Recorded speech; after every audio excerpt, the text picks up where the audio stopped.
Hello everyone, I'm Lyris, aka She-Devil, and welcome back to another Marvel Rivals video. Today we're gonna dive a bit deeper into Dive, how to play it and how to play it well. My last video was more about flanking with some lean on dive characters, but this video is going to be more focused on dive in general. If you happen to miss that video, that is okay. You can go back and watch it at any point, but it is not required for this video. So before we get started, I'm going to show you some scenarios you have likely been in before.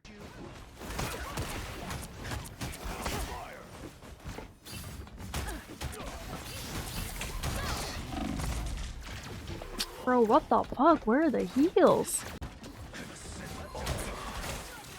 Bro, oh my god, this character is fucking broken, bro. Okay, I have my ult here. Oh shit, we got amp, I should pop.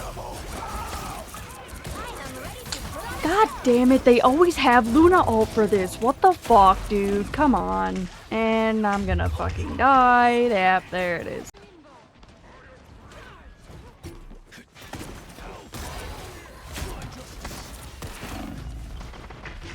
Bro, I'm literally pulling all this attention. Where is my team?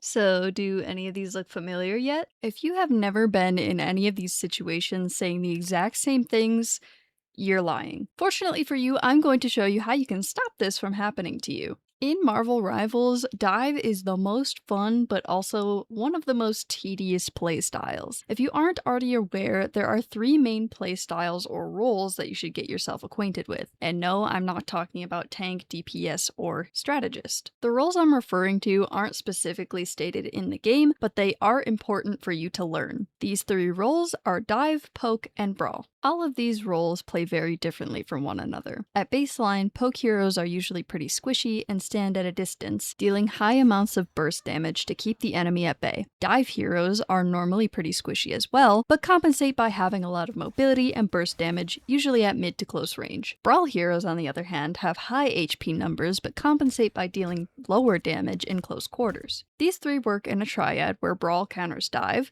dive counters poke, and poke counters brawl. There are some outliers to this rule, however, so don't always take it at face value. For example, Namor is famously a great counter to dive heroes like Spider-Man despite being a poke hero, mostly because of his squid's ability to track fast-moving targets. There are also characters that are hybrids of these roles, but each character will usually have a primary role. Some examples of these hybrid characters would be someone like Emma, who has the ability to swap between her diamond form and non-diamond form, the non-diamond form being poke, while the diamond form is more brawl. There's also Bucky, who has his gun and his E ability to use at long range, while he has a hook and uppercut to play at close range. He also gains overshield from using the abilities, which give him more sustain, a bit like a brawl character. It's very important to understand this triad, and to note that as a dive character, you're going to have a hard time playing into brawl characters like The Thing, Mr. Fantastic, Thor, Emma, Bucky, or any character that's going to be able to brawl with you at close range with a lot of HP. At the end of the day, sustain is your worst enemy, because while you'll do a lot of burst damage to squish your targets, you will most of the time be outlasted by any character that has a lot more HP and sustain than you. With that being said, it is very important to recognize your counters and respect them, but that is by no means your signal to swap every time you see your counter. It's extremely important, especially while learning the dive rule, to allow yourself room to make mistakes. If you never test your limits, you will never improve. Before, I explained a little bit about what the dive role actually is, but here I'm going to explain a little bit more about how they actually operate. As previously stated, as a dive hero, you are a high mobility character that operates by bursting down enemy squishies or heroes with lower HP as fast as possible and running away before you can die. Completing this gameplay loop is called a rotation. A dive character's rotation consists of setup, engagement or uptime, disengagement, and then downtime, repeated in that order. To explain this in simple terms, your first step is to set up your engagement, usually by hiding somewhere close to where you know the enemy team's backline will be isolated and exposed. When the time is right, you then move on to your engagement, or your uptime.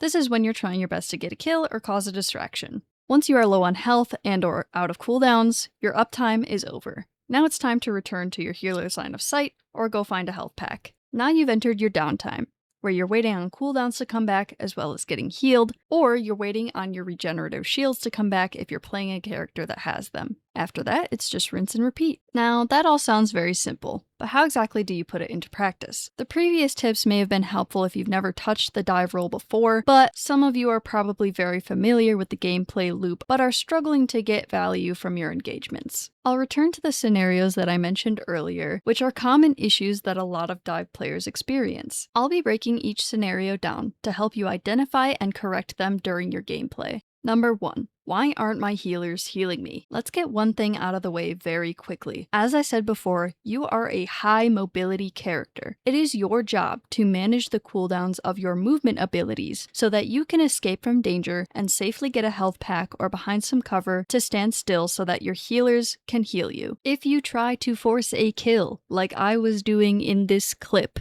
you are going to die. Do not expect to be healed through this. It is not possible. Even just in this clip, you can see my rocket trying to heal me, but it is not enough to survive diving in like this. Now, in Season 9, many dive heroes now have the added perk of regenerative shields, where not taking damage for at least 5 seconds will passively heal you. Number 2. Why am I always getting stopped during my engagements? DPS. You are the damage dealer, the one meant to get the most kills. So why the heck do these overtuned healers keep stopping you? You should just be able to go in, dump all your cooldowns, and they all die, right? No, many healers come with one or more anti-dive abilities that are meant to protect them from dying to you. It is your job to force out the cooldowns that will stop you from getting a kill. Because yes, you could sit behind a wall and wait for the Luna Freeze to pop out, but chances are she's waiting to use it on you. So now it's your responsibility, because otherwise you're just gonna sit there doing nothing while you wait for her to use it. I'll explain later how to go about doing this. Number 3. Why am I getting no value from my ult? There are a few answers to this question. Number 1 is that you're not waiting for the enemy supports to use their ultimates first. Have you ever come across a match where every time you try to pop your ult, the enemy team has a support ult to counter you? Well, if you want to get kills with your ult, you have to take into account that the enemy is going to try and stop you. They may also stop you with a cooldown like Emma Grab, Manta Sleep, even Loki Lamps or Adam's Soul Bond can completely shut down entire ultimates. Once again, you will have to bait these out yourself and keep track of them. But keep in mind that getting kills with your ultimate isn't the only way to get value with it. And finally, scenario number 4. My team is so bad, they're not providing any pressure. Your team is just as bad as you most of the time. It's your job to carry. The good news is that the enemy team is also just as bad as you. Why else would they be in the same rank as you? Your job is to outplay them. Yes, there are outliers like Smurfs, but that doesn't happen as often as you think, and most of the time, you're just playing badly. Sometimes, dives simply won't work if your front line isn't providing enough of a distraction for you to get in, especially if you're diving by yourself. If that's the case, you can try calming with your team to get them to move up and make some space. Without that frontline pressure, it will be extremely difficult for you to get much value, especially if the enemy team is constantly grouped together and your team is always stuck in the poke phase of the fight. I'll explain a little bit more about that later. So, now that I've addressed all of these issues, how exactly do you do all of that? Your very first step is to stop worrying about winning or losing. Stop worrying about your team comp. Stop worrying about how they're playing. Stop worrying about the scoreboard. As a matter of fact, decrease the habit of pressing tab every 5 seconds to look at everyone's scores. Scores are not helping you. You need to get your head in the game. Lock in. If you are constantly worried about your KD, if you're worried about how your team is playing, you're not thinking about the mistakes you could be making. That, above all else, is the most important thing for you to worry about. Your rank means nothing if you do not have the skill to back it up. If you are constantly complaining about your team, aren't you just mad that you're not getting carried? Don't you want to get good enough to carry them? That's really what ranking up boils down to. But Marvel Rivals is not a solo game whatsoever. Work with your team. As long as you have the collaboration of your teammates, it doesn't matter if you're solo dive or playing into counters. You can do it. Alright, mental pep talk out of the way. Let's get started with setup. There are several things you need to be thinking about when you're setting up to dive. What advantages can I give myself or my team? Is the enemy team at a disadvantage? What cooldowns or ultimates can currently stop me? What value will this engagement bring to my team? Is my team here with me? Some of these answers may involve getting a kill, but that may not always be possible. Let's return to the simple explanation I gave before, starting with setup.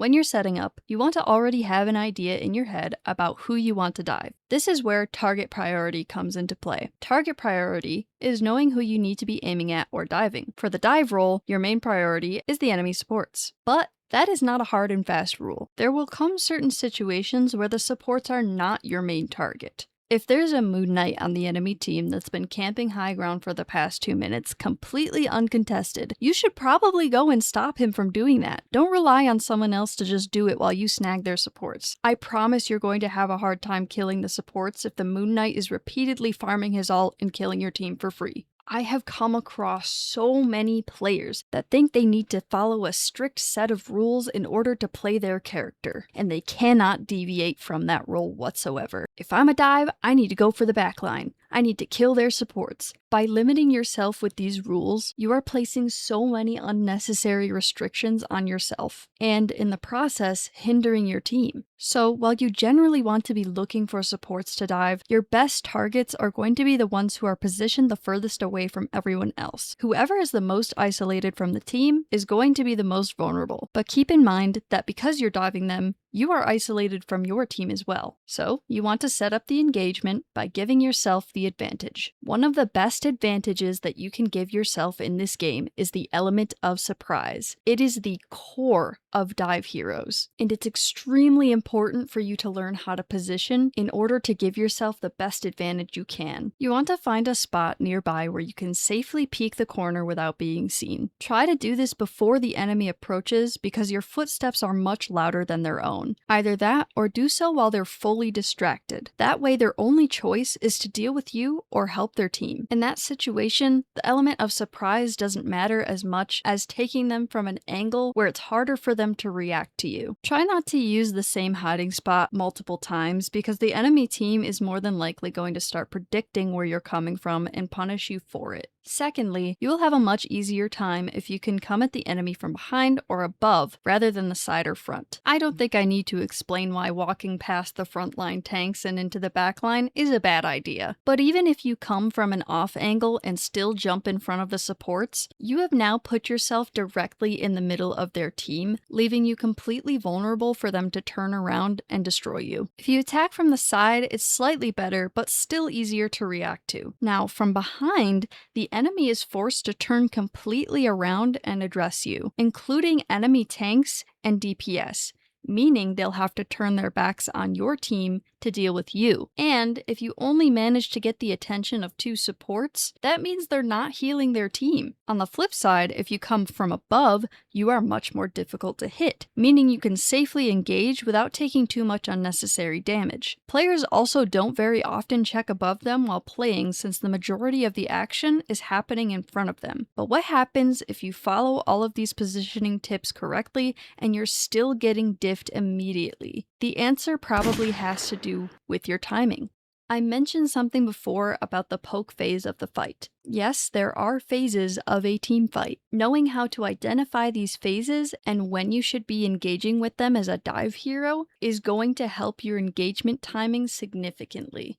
The poke, or walk phase, is the very first phase of any fight. This is when the fight starts and the teams are poking each other back and forth from a distance, trying to apply enough pressure so that they can close in toward the point. This is probably where you keep dying. At this point in the fight, most of the enemy team probably has all of their cooldowns, just like you. Not only that, but they're also probably all grouped up and will be ready to counter you if you go in. This, however, does not mean you need to sit around and wait for the teams to walk close to each other. If you are reacting to things that are happening in the game, you are probably playing passively. As a dive, it is your job to prevent the enemy team from moving any closer to your team. But the reason you are probably dying is because you are not baiting out cooldowns. If your prime target is a Luna Snow, ask yourself what she has to stop you from killing her.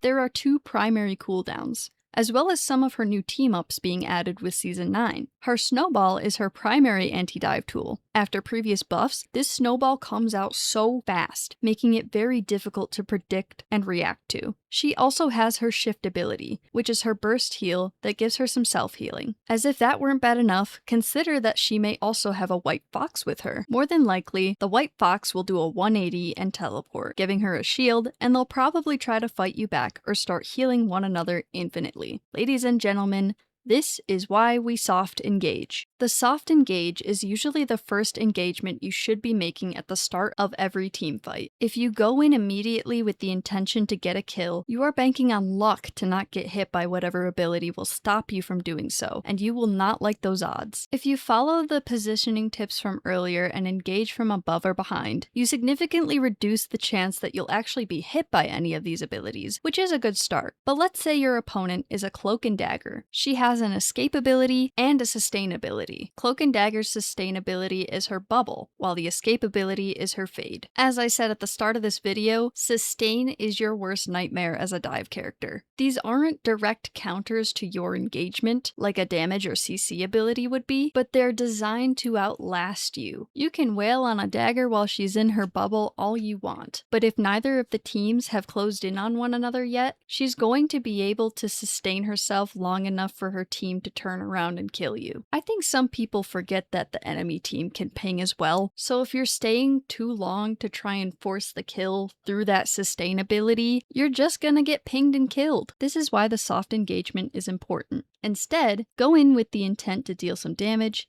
pull attention, and force the sustain or anti-dive cooldowns. Then you can leave, preferably back where you came from to get a health pack because you probably took some damage. If the enemy support still didn't use the cooldown you wanted them to, go back and try again. Dive characters are built for fast-paced gameplay and usually have very short cooldowns. You'll usually be back up and ready to go in before they have the tools to stop you again. If you have a damage-dealing cooldown that typically takes longer to come back online, try not to use it during this soft engagement. The name of the game here is to force them to use more resources than you. That's why it's important to remember that these first engagements are strictly meant to force out cooldowns and nothing more. Now, granted, sometimes the enemy backline is eating crayons, and you might be able to actually get a kill at this point in the fight, but again, getting a kill is not your priority. If you do not escape from that first fight with your life, it was all for nothing. Even if you're playing someone like Spider-Man, who is literally the fastest dive character in the game, you still have 10 seconds of respawn time before you come back to life. That is usually more than enough time for those cooldowns you were trying to force to come back. At that point, you're just back to square one.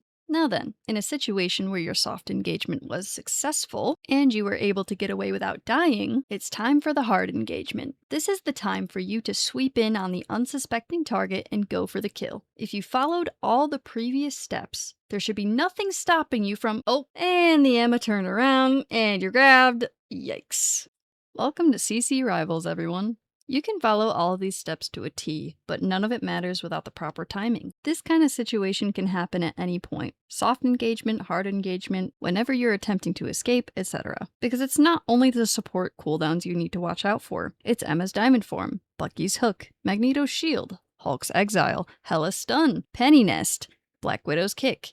Did you see those buffs? My God! All of these are even more tools to stop you from doing your job. Now things have gotten even more complicated. But don't let that scare you off the roll. Yes, dive can be difficult, especially further into the match when the enemy team has probably made some swaps to counter you. They went Penny Parker, it's my worst day ever, and Iron Man, and triple support! Oh my God! They're not taking this loss. By now, there's probably a lot more to keep track of, and that's not even to mention the ultimates, which we'll get to later. All of this to say, you're never going to create the perfect situation. The best thing you can do is make sure you're prepared for them. That way you're never caught by surprise. Cooldowns like the ones I mentioned previous are largely out of your control. It is not your job to try and bait these out because, more than likely, once you get hit by one, you are probably dead or stunned right in front of their faces long enough to get focused down. Instead, you want to have some patience and wait to go in until 1. Both teams have moved past the poke phase of the fight, and 2. The enemies have exhausted their anti-dive abilities. Penny's Nest is a bit of an outlier here. If you are a ranged dive hero like Psylocke or Star-Lord, you can easily take the nest out from a safe distance before moving into attack. However, if you're playing a melee dive hero like BP, Magic, or Daredevil, your only real hope is to wait for your team to take out the nests, which is generally difficult without comms, or to wait until your target has moved out of the nests. Daredevil may be able to move into the nests with his Deflect, but the Deflect is also a very important escape ability in his kit, so you need to use it wisely. Now, I'll be returning to my point about ultimates. Ult tracking is a very good habit to get into, not just for dive, but for any role. You generally want to go into fights having an attack plan, rather than just reacting to the enemy. When you have a plan of attack and are making plays, you're forcing the enemy to react to you, which gives you the advantage most of the time. A lot of dive characters have very powerful ultimates, but they can also be easily shut down by many of the sustain ultimates and even certain abilities. For example, Psylocke's ultimate gets countered by most sustain ults aside from Invisible Woman's, as well as Adam's Soul Bond ability, Loki's Lamps, and she has a few frames before becoming invincible in her ult where she can be stunned or even killed. Using Psylocke as an example, your primary concern should be baiting out enemy support ults before using yours. If you're not sure when the supports will have their ults, they will generally come online around the same time as yours. Once the first one has been popped, there's usually about a minute and a half before they can get another one. After practicing this for so long, you'll eventually learn the rhythm of it. The way to bait out these ults is simply by applying pressure to that person and or their team. With enough outgoing damage, they'll eventually be forced to either die or let their team die, or use the ultimate.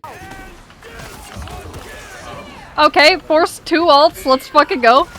Once both support ults are used up, you want to make sure there are also no abilities that can be used to stop you. As for the sustain abilities that might keep everyone alive without an ultimate, those will need to be forced out as well. Sometimes, however, you'll run into situations where the supports will save ultimates and abilities specifically for yours. In that case, you have the advantage, since they're refusing to use a powerful sustain ability, allowing your team to attack and overwhelm for free, without the use of their own ults. Some dive ultimates can be used to counter sustain ultimates. Magic specifically has a combo in her ultimate form that's fast enough to obliterate every support out of their ultimate. So as Magic, I like to pop my ult in the hopes to try and hit that combo. But if you're not playing Magic or you don't have the skill yet to hit that combo in your ultimate, it is sometimes worth it to simply pop your ult just to make space. After all, there may be other ults your teammates may have that could lead to a team wipe. You won't always be able to get lots of kills or be the MVP of the game. Sometimes you may just need to make space. By now, I'm sure this is a lot of information, and it's a lot to keep track of. But as you continue to practice, these cues will come as naturally as riding a bike. As I said earlier, don't be afraid to make mistakes. You will make a lot of them, so long as you're learning from them. Every time you die, try not to skip the replays so you can see from the enemy's perspective how you ended up dying. Watching your match VODs through and zooming out on areas where you died can also really help you improve your engagements.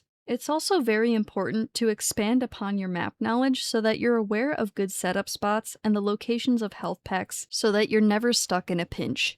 I want to take a moment to talk about maps in general, since certain maps, as well as whether you're on attack or defense, can greatly influence how you go about playing dive. I'll be touching upon each of the 3 map types, as well as how you should be adapting your playstyle to provide the maximum amount of value. I know when I was first getting acquainted with the role, I thought that dive was actually horrible on defense, but that's really not the case at all. You just have to learn how to play differently. So let's start with Convoy. Take Ixgard, for example. The Convoy will always start at the attacking team's spawn room, whereas the defending team will normally position themselves around a corner, almost creating a wall to stop you from continuing to push the point. This creates a bottleneck that your team will need to push through, or defend against. Let's start with attack. Once the 2 teams have met up in the middle and started attacking one another, you should be jumping in on the backline from above or behind. forcing cooldowns, drawing attention, and trying to get picks. Naturally, the enemy team will be forced to either deal with you, giving up space for your team to push forward, or not deal with you, allowing you to get kills. When you're able to secure kills on the backline, your team should be able to clean up the rest with you helping. In practice, it should look something like this.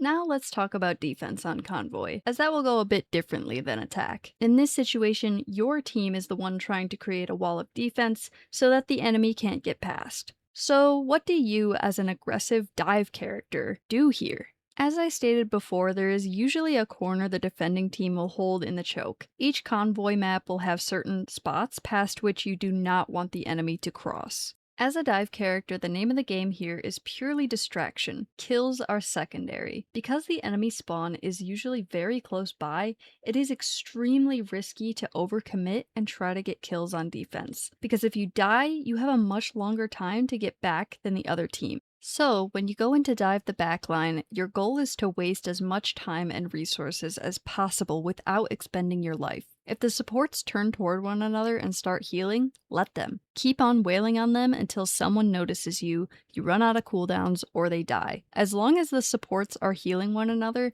they're not healing the rest of their team, allowing your team to clean up the front line. If they don't, the enemy tanks will have to give up any space they made to fall back and help their healers. Each point on Convoy will have choke points like this. In practice, this is how it should look. Hey, come over here instead. Huh? Over here. You guys Wait, just can come you? out of the... No, I don't think I can reach that. I'll just go here, that's fine. Thor's coming. He walked right past me! He's behind you, Trey. Never mind, he went out the other way. Their invis is just...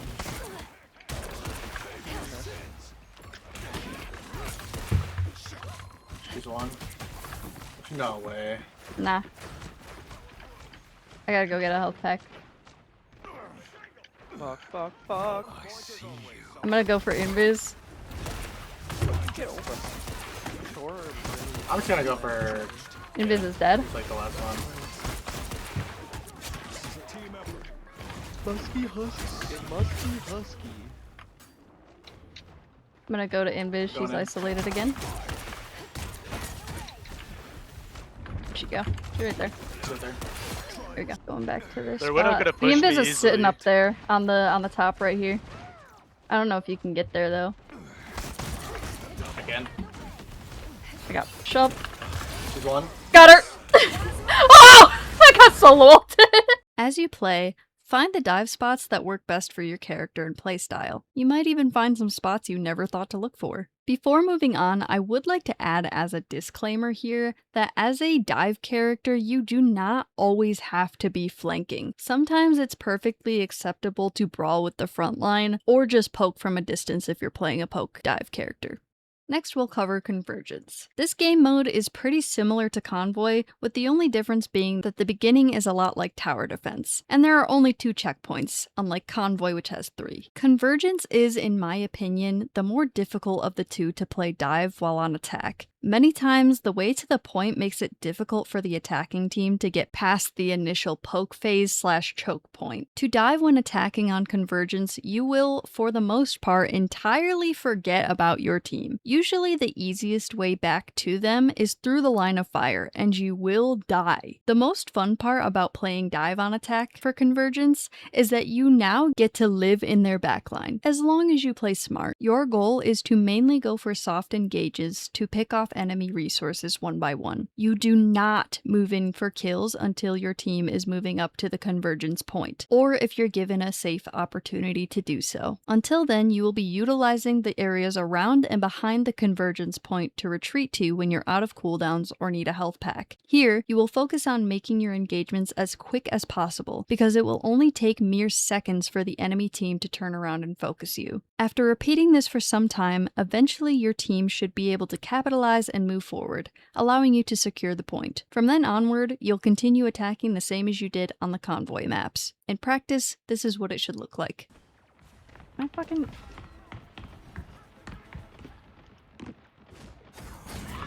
No! No! Have mercy! Ah!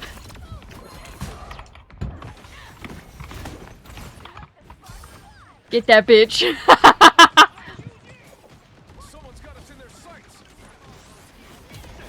Alright. I'm gonna try and come in from this angle. They'll never see it coming! Got the widow.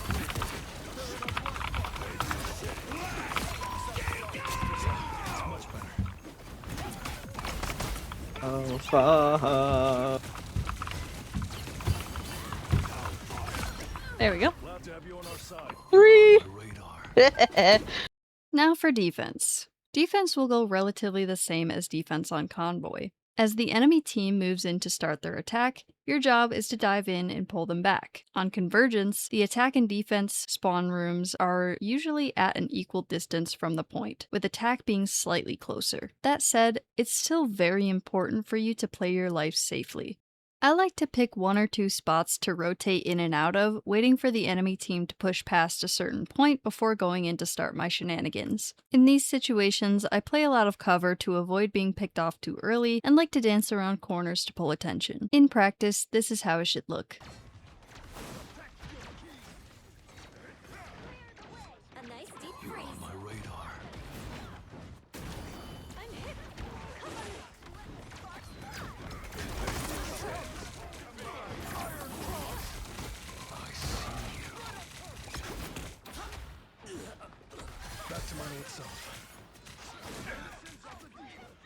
Namor's called in reinforcements.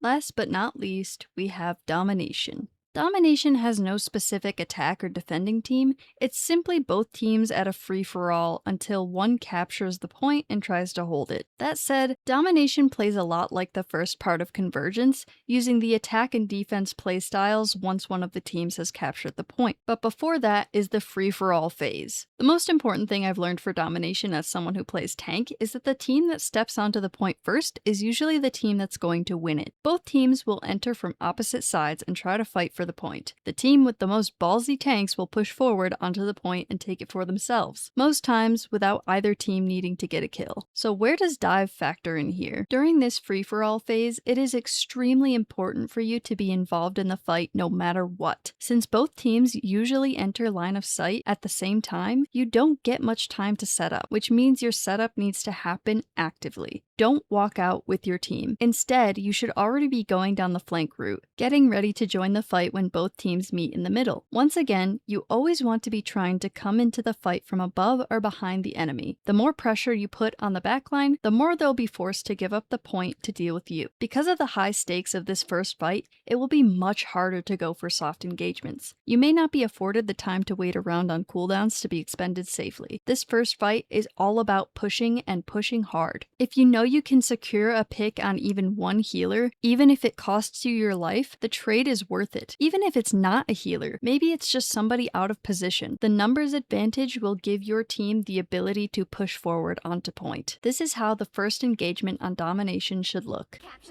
Oh, they have a daredevil too. Have fun! I was a prisoner of the Collector. One day, I will get even. There he is. He's going for Hulk. He's coming around this way.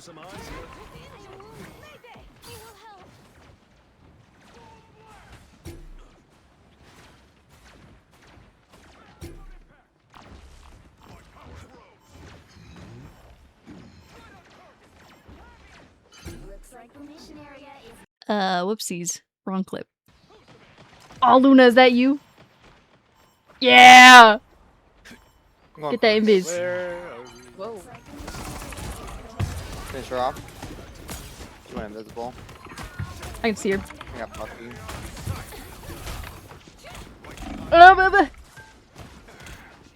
Putting pressure on Invis. Got her. Alright, hold on. One for Kiriko. She used her dash.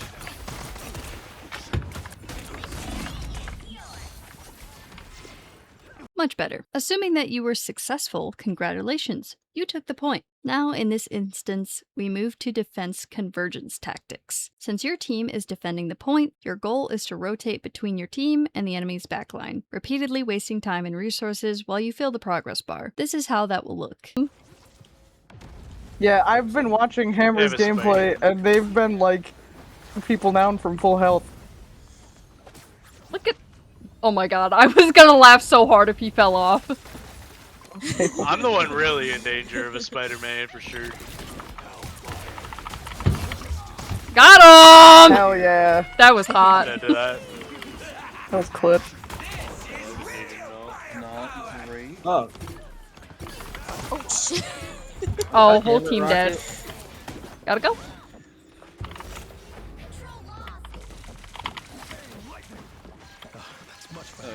Okay, the scroll grow quad.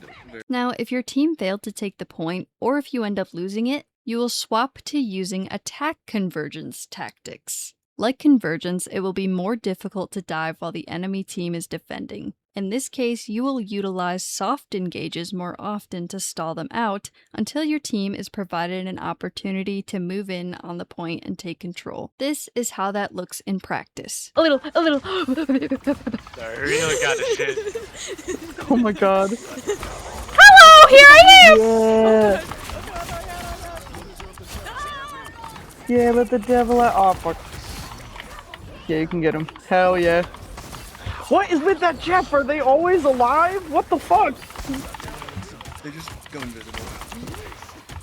No, but like Hammer will kill the Jeff and then he's just like back instantly. It's Probably crazy. Rocket Res. With that, congratulations! You now know how to play dive. As a final note, please keep in mind that it will take a lot of practice to actually implement these tips into your gameplay. Despite knowing them, you're not going to be perfect at actually executing them. It'll take time to actually pick up on and memorize the cues that'll allow you to make your engagements. Until then, keep practicing with all of these tips in mind, and I'm sure you'll be able to dive like a pro. And now for what could be my most important tip. Do not be like this guy.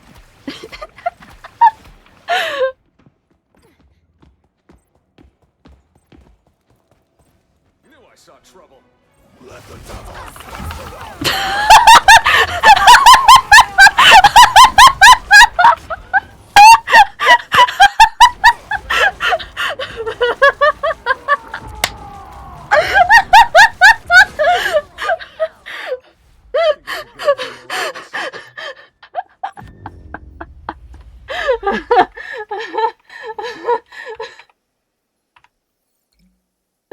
Oh my god.